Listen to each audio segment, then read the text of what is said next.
नमस्कार, मी शिवकुमार पाटील. भूवैकुंठाचा अधिपती ज्या गावामध्ये वास्तव्याला आहे त्या आध्यात्मिक राजधानी पंढरपुरातून एबीपी माझाच्या या विशेष कार्यक्रमामध्ये आपल्या सर्वांचं स्वागत करतो. दारूबंदीसारखा अत्यंत महत्वाचा पण तेवढाच क्लिष्ट विषय गेल्या अनेक दिवसापासून महाराष्ट्रामध्ये चर्चेला आहे. गावागावापासून दारूबंदीची मागणी होते, परंतु या मागणीला एक वेगळा आयाम मिळाला आहे. राज्य आणि केंद्रामध्ये सत्तेवर असलेल्या स्वतःच्या खासदारांनीच आता दारूबंदीची मागणी केली, खास करून देहू, आळंदी आणि पंढरपूर यासारख्या तीर्थक्षेत्रामध्ये. त्यामुळेच हा विषय आता जास्त चर्चेला आलाय. पंढरपुरामध्ये या विषयावर आपण चर्चा करणार आहोत. महाराष्ट्राची आध्यात्मिक, सांस्कृतिक आणि धार्मिक ओळख असलेली, धार्मिक वैभवाची परंपरा असलेली पंढरीची वारी जवळ आली आहे. त्याच पार्श्वभूमीवरती या मागणीला महत्व आलेलं आहे. माझ्याबरोबर सगळे पंढरीतले वारकरी संप्रदायातले लोक आहेत, राजकीय प्रतिनिधी आहेत. आपल्याबरोबर चर्चा करण्यासाठी सविस्तर चर्चा करूया.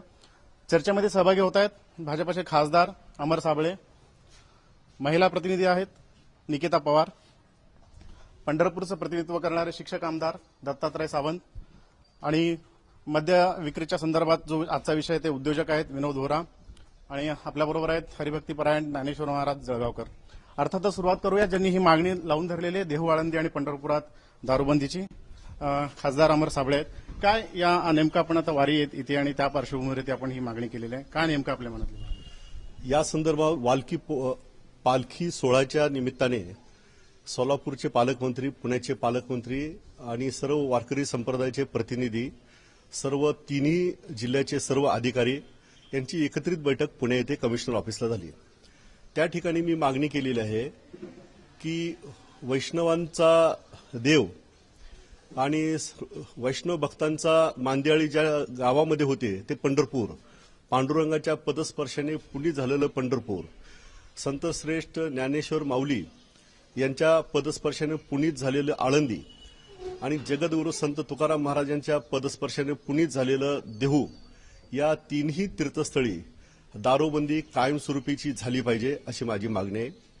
ही मागणी केवळ मीच केली असे नाही, तर 1995 सालापासून वारकरी संप्रदाय अशा प्रकारची मागणी करत आहेत. अशा संत परंपरा असणाऱ्या महाराष्ट्रामध्ये ही जी तीर्थस्थळं आहे ही जगामध्ये एकमेव अशी तीर्थस्थळं आहे ज्यामध्ये लाखो भाविक विठ्ठल नामाचा जप करत करत कुठलीही व्यवस्था नसताना अनादी काळापासून देहू, आळंदीपासून पंढरपूरमध्ये येत असतात. ही पवित्र तीर्थस्थळं आहे. अशा ठिकाणी दारू हा एक मन कलुषित करणारा हा कचरा आहे. मागणी आपण केलेली आहे, आपण नियोजन मंडळामध्ये केली, पण शासन आणि राज्यात आणि केंद्रात आपलं काय पुढची भूमिका तुमची राहणार आहे? या संदर्भामध्ये ही मी जे मत मांडतो ती भारतीय जनता पार्टीची अधिकृत भूमिका आहे असं मी म्हणणार नाही. या देशाचा जबाबदार नागरिक, या देशाच्या मातीवर, या देशाच्या संस्कृतीवर आणि या देशातील मानवतावादी धर्मावर प्रेम करणारा एक सामान्य कार्यकर्ता आहे. वारकरी संप्रदाय 1995 सालापासून ही मागणी करतो. तीच मागणी त्यांचा प्रतिनिधी म्हणून मी त्या ठिकाणी मांडलेली आहे. शासन स्तरावरती पण तुम्ही आणि महाराष्ट्र शासन स्तरावर आणि केंद्र सरकार स्तरावर मी ही मागणी मांडणार आहे. ज्या ठिकाणी हे दारूबंदीची मागणी झाली आहे प्रामुख्यानं भूवैकुंठ असलेली पंढरी आहे, आध्यात्मिक राजधानी आहे, आणि आपल्याबरोबर ज्ञानेश्वर महाराज जळगावकर आहेत. नेमकं पंढरपूरच्या या संप्रदायाला काय वाटतं ते आपण विचारूया. दारूबंदीची मागणी आहे देहू, आळंदी आणि पंढरपूरला, त्या संदर्भात संप्रदायामध्ये काय विचार? संप्रदायाचं जे काम आहे ते म्हणजे लोकांना व्यसनापासून परावृत्त करणं. ते काम संपूर्ण वारकरी संप्रदाय आज शेकडो वर्ष आज ते काम करत आलेलं आहे. आणि पंढरपूर हे वारकऱ्याचं आद्यपीठ आहे आणि देहू, आळंदी हे उपपीठ आहे. तर या तिन्ही ठिकाणी किमान पक्षी की दारूबंदी ही झाली पाहिजे. कारण की जवळजवळ 1986 सालापासून श्री समस्त वारकरी फडकरी दिंडी समाज संघटनेच्या माध्यमातून आम्ही ही मागणी करत आहोत, केलेली आहे. आमचे त्या तत्कालीन अध्यक्ष वैकुंठवासी हरिभक्तपरायण विवेकानंद महाराज वास्कर यांनीही त्यावेळेस ही मागणी लावून धरलेली होती. प्रत्येक वेळेस आम्ही ही मागणी लावून धरली, परंतु आम्ही कुठं कमी पडलो हे सांगता येणार नाही. पण या सगळ्या पवित्र स्थळामध्ये दारूबंदीसारखा विषय खूप महत्वाचा आहे आणि त्याला विलंब झाला याविषयी खंत आहे तुमच्या मनात खंत तर निश्चित आहे की जेणेकरून हा जो येणारा भाविक आहे, पहिल्यांदा जर त्याला पंढरपुरामध्ये येत असताना जर कशाचं जर दर्शन होत असेल तर या दुकानांची दर्शन होतात. बरं, येणारा जो भाविक वर्षभरातून 1 कोटीपेक्षा जास्त लोक पंढरपूरला येतात वर्षभरातून, आणि आषाढी कार्तिकेला तर लक्षावधी लोक इथं येतात. तर त्या या क्षेत्राचं पावित्र्य जपल्या जावं की जेणेकरून वर्ध्याला, चंद्रपूरला जर ज्या गोष्टी होतात तर या पंढरपूर आणि देहू आळंदीला का होऊ नयेत. आपल्याबरोबर राजकीय प्रतिनिधी आहेत, त्यांच्याबरोबर पण आपण संवाद साधूयात. शिक्षक आमदार आहेत दत्तात्रय सावंत. काय नेमका हा प्रश्न आहे आणि पंढरपूरचा हा प्रश्न आहे, इथून आपण प्रतिनिधित्व करताय, कसा हा प्रश्न लावून धरणार आहे, गरजेचं किती आहे? पंढरपूर हे मूळ अध्यात्माचं आहे, त्यामुळं इथली ही किमान मागणी अध्यक्षांनी वारकरी मंडळाच्या केली आहे ही फार म्हणजे महत्वाची आहे. या ठिकाणी दररोजच वारकरी सुमारे 50,000 या शहरामध्ये येत असतात, दर्शनासाठी येतात, वारीला लक्षावधी येतात. या सगळ्यांना या मातीचं, इथल्या ह्या ठिकाणाचं जर पावित्र्य जर वाढवायचं असेल आणि किमान पक्षी त्यांची जी मागणी 95 सालापासूनची जी आहे ती तात्काळ झाली पाहिजे. आणि लोकप्रतिनिधी शिक्षकांचा म्हणून माझी तर मागणी अशी आहे की देशामध्ये अनेक राज्य त्या ज्या मार्गाने चालली आहेत त्या पद्धतीनं महाराष्ट्र राज्यामध्येच ही दारूबंदी झाली पाहिजे. 100% दारूमुळे कुणाचंच कल्याण झालं नाही. दारू तयार करणाराचं आणि दारू विकणाराचं जर कल्याण झालं या दोन पक्षाचं असेल तर बाकी सगळे, माझ्या सगळ्या भगिनी घराघरामध्ये टाहो फोडतायत, प्रचंड मोठी आंदोलन उपोषण करतायत. आणि हे तर अध्यात्माचं क्षेत्र आहे. इथं किमान मागणी तात्काळ पूर्ण झाली पाहिजे आणि राज्यामध्येच ही दारूबंदी झाली पाहिजे. यासाठी माझं अक्षय प्रकर्षानं पुढे मांडणं असणार आहे. दारूबंदीचा हा मुद्दा आहे जो सगळ्यात जास्त जी समस्या सतावत आहे ती कौटुंबिक समस्या आहे, यातून निर्माण झालेली. आपल्याबरोबर महिला प्रतिनिधी आहेत निकिता पवार, त्यांना विचारूया. हा प्रश्न किती गंभीर आहे तुमच्या दृष्टीने, महिलांच्या दृष्टीने, आणि काय समस्या यामुळे निर्माण झाली आहे? आज आपण बघतोय की सगळ्याच देशामध्ये की महिलांना जो प्रॉब्लेम आहे तो सगळ्यात जे व्यसनाधीन झालेली आहे तरुण पिढी. मला वाटतं की या तरुण पिढीमुळे आणि जे आता सध्या चाललेलं आहे देशामध्ये आणि आपल्या महाराष्ट्रामध्ये की या व्यसनाने घराच्या घर उद्ध्वस्त होत आहे. मला वाटतं की हा इतका ज्वलंत प्रश्न आहे की आपल्याला सगळ्यांनाच माहित आहे की प्रत्येक घरात आज कुणाचा भाऊ आहे, कुणाचा नवरा आहे, तर कुणाचे वडील आहेत. ह्या व्यसनामुळे पूर्ण घरं उद्ध्वस्त झालेत, मुलांची शिक्षणं होत नाहीत. जर ती मुलं शिकली तर त्यांना पुढे नोकरीसाठी कुठल्याही गोष्टीचा वाव मिळत नाही, कारण का घरातली परिस्थिती एवढी बिकट करून ठेवलेली असते या लोकांनी की घरात त्यांना काम करण्याशिवाय या मुलांना पर्याय उरत नाही. आणि अशा बेरोजगार मुलांना ते सुद्धा परत व्यसनाकडेच वळतात. मला वाटतं ही 3 क्षेत्र का तर पूर्ण महाराष्ट्रातच ह्या व्यसनावर बंदी आणली पाहिजे. मला वाटतं की पंढरपूरमध्ये जर आपण असं म्हणतो की ही पवित्र भूमी आहे, साधू संतांची भूमी आहे, निदान ह्या भूमीत तरी जर शेगाव सारख्या ठिकाणी तुम्ही दारूबंदी करू शकता, दारूबंदी होऊ शकते, तर मग पंढरपुरात तर मला वाटतं नक्कीच व्हायला पाहिजे. पंढरपूर तर असं क्षेत्र आहे की आपण त्याला एक महाराष्ट्राची दक्षिण काशी म्हणतो. आणि एवढ्या पवित्र ठिकाणी जर माणूस येऊन परत तेच तुम्ही घरी जे करता तेच इथे येऊन करणार असेल तर याचं महत्व काय? त्यामुळे मला वाटतं की हा प्रश्न महिलांपेक्षा जास्त कुणीच समजू शकत नाही की महिलांना काय त्रास होतो. माझ्याकडे मी म्हणते की इथे ज्या घरात काम करणार वगैरे महिला आहेत त्या महिला दिवसभर राबत असतात आणि संध्याकाळी घरी जाऊन नवऱ्याचा मार खात असतात. आणि जे आठवडाभर महिनाभर कमवलेले पैसे ते सुद्धा त्या व्यसनात घालवतात. त्यामुळे त्यांची मुलं अशीच अजून पुढच्या पिढी तशीच तयार होतीये. म्हणून मला वाटतं की हा प्रश्न अतिशय महत्वाचा आहे आणि लवकरात लवकर ही व्यसनबंदी व्हायलाच पाहिजे. केवळ धार्मिक क्षेत्रच नाही तर संपूर्ण महाराष्ट्रामध्ये दारूबंदी झाली पाहिजे असं इथलं जनमानस सांगतंय. इथल्या उद्योजकांना काय वाटतंय, वारकरी संप्रदायाला काय वाटतंय हे आपण जाणून घेऊयात. पण एक छोटासा ब्रेक घेऊया, पुन्हा भेटूयात. पाहत रहा एबीपी माझा. पुन्हा एकदा स्वागत आपलं सगळ्यांचं या विशेष चर्चासत्रामध्ये. महिलांनी मागणी केली की संपूर्ण महाराष्ट्रामध्ये दारूबंदी झाली पाहिजे, ना की केवळ फक्त धार्मिक क्षेत्रामध्ये. ज्या मोठ्या अपेक्षेनं या नव्या सरकारला लोकांनी निवडून दिलेलं आहे, अच्छे दिनचा वादा केलेला आहे, खरंच महिलांसाठी आपण अच्छे दिन आणणार का खूप विलंब झालेला आहे? ही मागणी आत्ता आम्ही प्रकर्षाने का केली, कारण यापूर्वीची जी सरकार होती ही दारू सम्राटांना पाठिंबा देणारी होती. हे आत्ता जे आलेलं सरकार देशामध्ये आदरणीय पंतप्रधान नरेंद्र मोदींच्या नेतृत्वाखाली आलेलं सरकार आहे आणि महाराष्ट्रामध्ये फडणवीस यांच्या नेतृत्वाखाली सरकार आलेलं आहे. या सरकारने या देशातील संस्कृती आणि धर्माचं बळकटीकरण होण्यासाठी अनेक चाली पावलं उचललेली आहेत. उदाहरणार्थ देहू आळंदी ते पंढरपूरचा जो महामार्ग, दारूबंदीचा मुद्दा आहे तो खूप मोठ्या अपेक्षेने लोकांनी दिलाय आणि त्यांची ही ज्वलंत अपेक्षा या पर्टिक्युलर दारूबंदीच्या विषयासंदर्भात अच्छे दिन येणार आहेत. आपण त्यासाठी काय पाठपुरावा करणार? हो, अच्छे दिन आलेले आहेत आणि अच्छे दिन आलेले आहेत ते कायम ठेवायचे असतील ना तर दारूबंदी केली पाहिजे. दारू चालू ठेवणं म्हणजे घर जाळून कोळशाचा व्यापार करण्यासारखं आहे. दारूमुळे होणारे जे सर्व दुष्परिणाम आहेत त्या दारूच्या करापोटी मिळणाऱ्या पैशापेक्षा प्रचंड मोठी रक्कम आहे. त्यामुळे घर जाळून कोळशाचा व्यापार करण्यापेक्षा दारूबंदी मुक्ती होऊन या राज्यामध्ये निरोगी चांगलं वातावरण, माता भगिनींचे जे संसार उद्ध्वस्त होतात ते चांगले निर्माण होण्यासाठी आणि या महाराष्ट्रामध्ये संतांची परंपरा तळागाळामध्ये रुजण्यासाठी हे आवश्यक आहे. म्हणून कुठल्याही परिस्थितीमध्ये कमीत कमी या 3 तीर्थक्षेत्राची दारूबंदी झालीच पाहिजे. मागणी न करता शासन दरबारी काहीतरी ठोस भूमिका घेऊन तुम्ही या आंदोलनाचं प्रतिनिधित्व करण्याची तुमची इच्छा आहे? महाराष्ट्रातील संत परंपरेमध्ये असलेला सगळं वारकरी संप्रदाय, सर्व देवस्थानचे विश्वस्त ह्या सगळ्यांना एकत्र करून त्यांना बरोबर घेऊन महाराष्ट्राच्या मुख्यमंत्र्यांना भेटणार आहे. त्यांनी चंद्रभागा, नमामि चंद्रभागा हा प्रकल्प महाराष्ट्र सरकारने घेतलेला आहे. महाराष्ट्र सरकार धर्माच्या बाजूने आहे, भक्ती मार्गाच्या बाजूने आहे आणि सज्जन शक्ती मजबूत करण्याच्या बाजूने आहे. त्यामुळे माझा विश्वास आहे हे सर्वजण आम्ही एकत्र झालो मुख्यमंत्री साहेबांकडे गेलो तर या 3ही स्थळाची दारूबंदी झाल्याशिवाय राहणार नाही. प्रामुख्याने मुद्दा येतो की करारूपी होणाऱ्या जमा होणाऱ्या पैशाच्या संदर्भात नेमकं काय वाटतं मद्य विक्रीच्या उद्योजकांना? आपल्याबरोबर विनोद होर आहेत, असोसिएशनचे अध्यक्ष आहेत.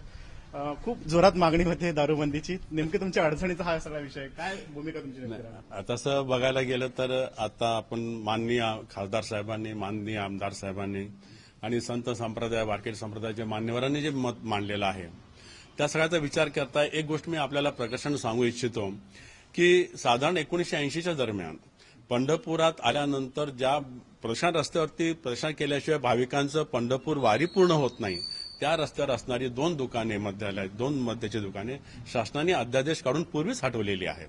त्यामुळे आजच्या घडीला जर बघायला गेलं तर पंढरपूरला मेन त्या प्रिमायसेसमध्ये कुठेही कुठलंही मध्यालय नाहीये, अधिकृत मध्यालय नाहीये तिथं. दुसरी गोष्ट अशी एक विचारात घेण्यासारखी आहे की साधारण 8 वर्षापूर्वी आबा पाटलांनी, तत्कालीन गृहमंत्री कैलासवासी आबा पाटलांनी एक जाहीर हे केलं होतं, सभेमध्ये सांगितलं की त्यानंतर पंढरपूरमध्ये नवीन मद्यालयांना परवानगी दिली जाणार नाही आणि ती आज ताग्यात तशीच चालू आहे. त्यामुळे पंढरपुरामध्ये इतर शहरांच्या, इतर गावांच्या तुलनेच्या मानानं अत्यंत कमी मद्यालय आहेत. ही एक दुसरी महत्वाची गोष्ट. आता जर साधारण आपण जर विचार केला तर दारूबंदी केल्यानं सगळं काही सुटेल असंही काही गणित नाहीये. आता साधारण जर विचार केला तर फक्त त्या एकाच व्यसनानं किंवा एकाच गोष्टीनं घरं उद्ध्वस्त होत आहेत किंवा नाही, हा वादाचा विषय आहे. पण साधारण जर विचार केला तर ह्यासाठी समाज प्रबोधन करणं, मग तसं जर बघायला गेलं तर सिगारेट, इतर व्यवसाय, इतर गोष्टी की ज्याच्यातून शासनाला दारूपेक्षा जास्त उत्पन्न मिळते पण त्यावर कुठेही काही येत नाही. मुळात वारकरी ज्या काळामध्ये पंढरपूरमध्ये येतात त्या काळामध्ये, वारीच्या काळामध्ये 3 दिवस, मुख्य जे दिवस आहेत 3 दिवस पूर्ण दिवस दुकाने बंद असतात आणि त्यानंतर पुढचे 3 दिवस म्हणजे साधारण पौर्णिमेपर्यंत संध्याकाळी 5 नंतर दुकाने बंद असतात. हा जर विचार केला तर शासन पुरेपूर काळजी घेतं ह्या सगळ्या गोष्टीची की वारीच्या काळामध्ये कुठलाही अनुचित प्रकार घडू नये. हा पहिला महत्त्वाचा. पण जर समजा हे जर अधिकृत बंद झाले तर अनधिकृत व्यवसाय वाढीला लागणार ही काळ्या दगडावरची रेघ आहे. त्यातून निर्माण होणारे प्रश्न तेवढेच ज्वलंत असतील की जेवढे आज निर्माण होत आहेत.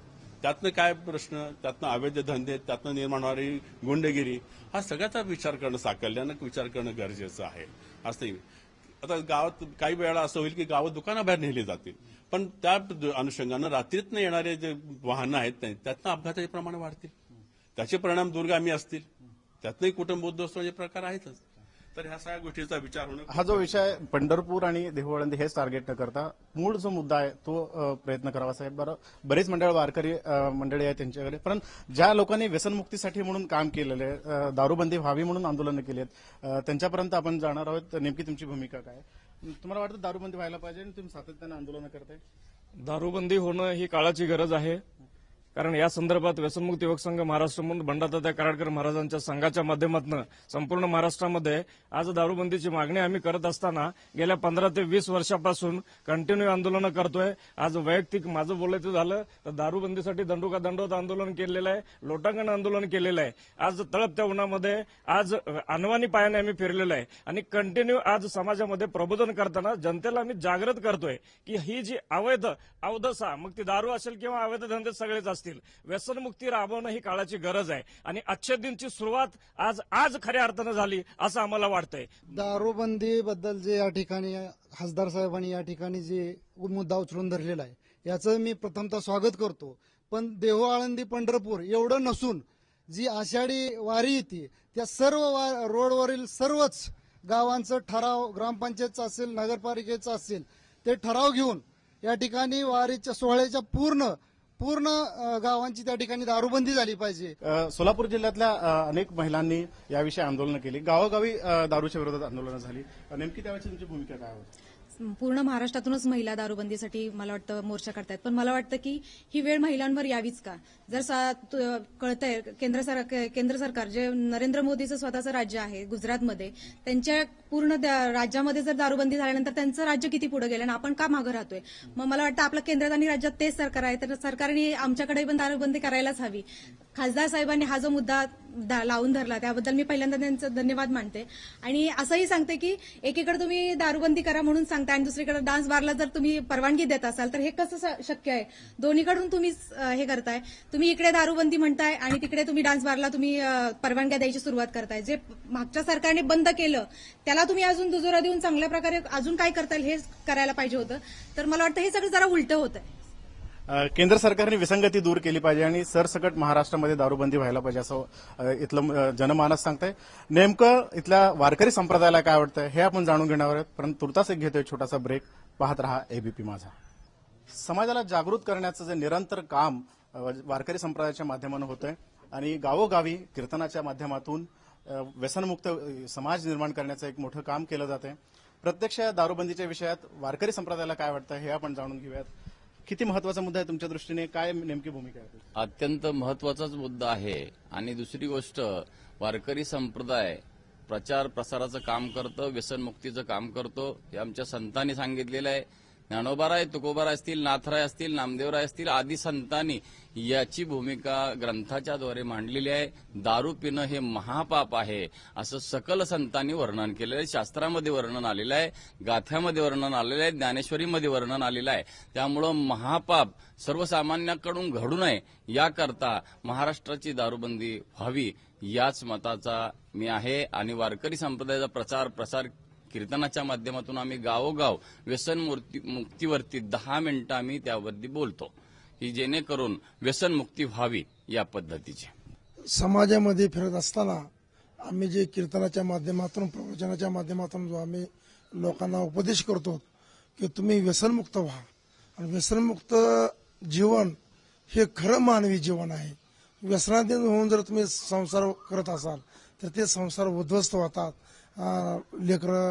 लहान लेकराचे शिक्षण, त्यानंतर आपले घरच्या फॅमिली यांना फार वाईट परिणाम होतात, त्यांच्या मनावर दुष्परिणाम होतात. राजकारणी लोकांना जर आम्हाला पुढे घालून आम्ही जर केलं तर आम्ही तर पहिलंच प्रबोधन करतो. तर का ही दारूची जी निशा आहे, हे दारूचे जे व्यसन आहे हे फार गंभीर समस्या आहे. आम्हाला असं वाटतं की ह्याच्यातून मुक्त व्हावून हे लावून धरावून आम्ही त्यांच्या पाठीशी राहावं. समाजासाठी अत्यंत गंभीर बनलेला आहे. या विषयाकडे खूप अभ्यासवृत्तीनं आणि तेवढ्याच गांभीर्याने बघणारे लोक आहेत. तुम्हाला काय वाटतं की किती लवकर हा प्रश्न मिटला पाहिजे? दारूबंदीचा प्रश्न हा लवकरात लवकर मिटला पाहिजे. अमरजीत साबळेनं जो विषय घेतलेला आहे तो कुटुंबासाठी आणि समाजासाठी फार महत्वाचा आहे. कारण कुटुंब सशक्त व्हायचं असेल तर कुटुंबातला पुरुष हा निरोगी राहिला पाहिजे आणि मग तो निरोगी असायचा असेल तर त्याने मद्यपानापासून दूर राहिलं पाहिजे. आणि म्हणून हा विषय आरोग्य कुटुंबासाठी, समाजासाठी आणि राष्ट्रासाठी हा सगळ्यात हितकारक विषय असल्या कारणानं लवकरात लवकर दारूबंदी करणे ही ह्याच्यावरचा उपाय नाही. ह्याच्यावर संस्कार, लोकांवरती संस्कार, त्यांची मनोवृत्ती बदलली पाहिजे. होरासाहेबांनी जसं सांगितले पंढरपुरामध्ये मद्यालय फार कमी आहेत, त्याच्यात 10 पट इथं व्यसनमुक्ती केंद्र जर निर्माण झाली तर ऑटोमॅटिक लोक या मद्य पिण्यापासून दूर होऊ शकतात. नाहीच्यातला भाग नाही, कायद्याचा बगडा दाखवून काय फरक पडणार आहे असं माझं मत आहे. कायद्यानं सगळ्या गोष्टी सुचणार नाहीत, परंतु ही जी प्रक्रिया आहे ती खूप मोठी आणि ती राबवली गेली पाहिजे असं मत आहे. तुमच्या दृष्टीने काय वाटतं दारूबंदीचं झालं पाहिजे? पंढरपूर, देहू, आळंदी इथे जे दारूबंदी आणि मांस विक्री होती ती बंद व्हावी अशी वारकऱ्यांची मागणी. तीर्थक्षेत्रात ठिकठिकाणी पंढरीची तर दयनीय अवस्था आहे. कारण बँकेपासून अलीकडे आलं, अर्बन बँकेपाशी विक्री जी होते मद्य आपलं मांस विक्री, त्याचप्रमाणे ठिकठिकाणी दारूचे दुकान आहेत.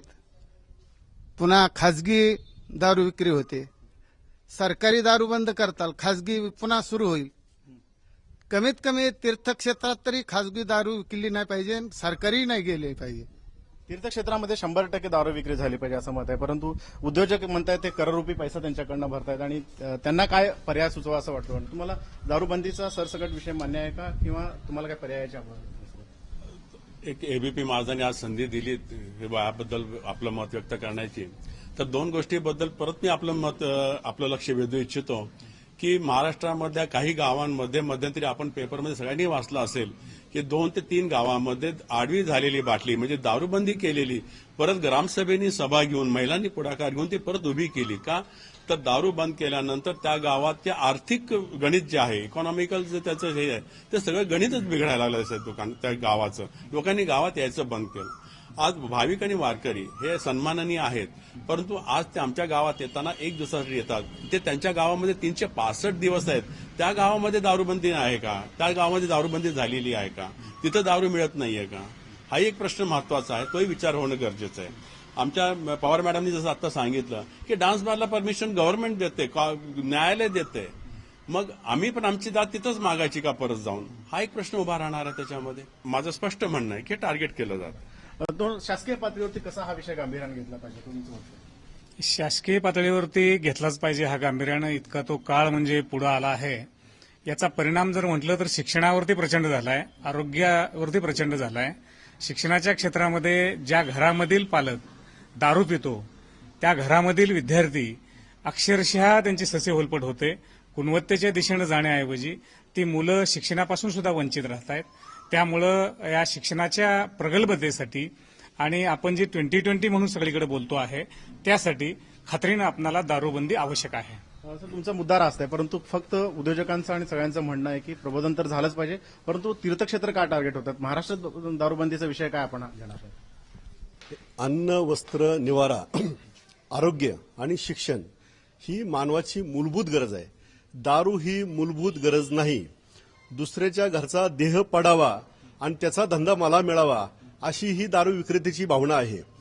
दुसरी मेले तरी चालेल. याच्यामुळे कुटुंब व्यवस्था धोक्यात आलेली आहे, शिक्षण व्यवस्था धोक्यात आलेली आहे. या देशामध्ये नरेंद्र मोदी सरकारच्या नेतृत्वाखाली आच्छेदन आलेलं आहे. ते आच्छेदन टिकवायचे असेल तर दारूबंदी झालीच पाहिजे. गुजरातमध्ये दारूबंदी झाली, ते राज्य प्रगतीपथावर गेलं, त्या राज्याचा एक राज्यकर्ता देशाचा पंतप्रधान झाला. जंगल राज म्हणून ज्याची ओळख बिहारची आहे त्या राज्याने सुद्धा दारूबंदी जाहीर केलेली आहे.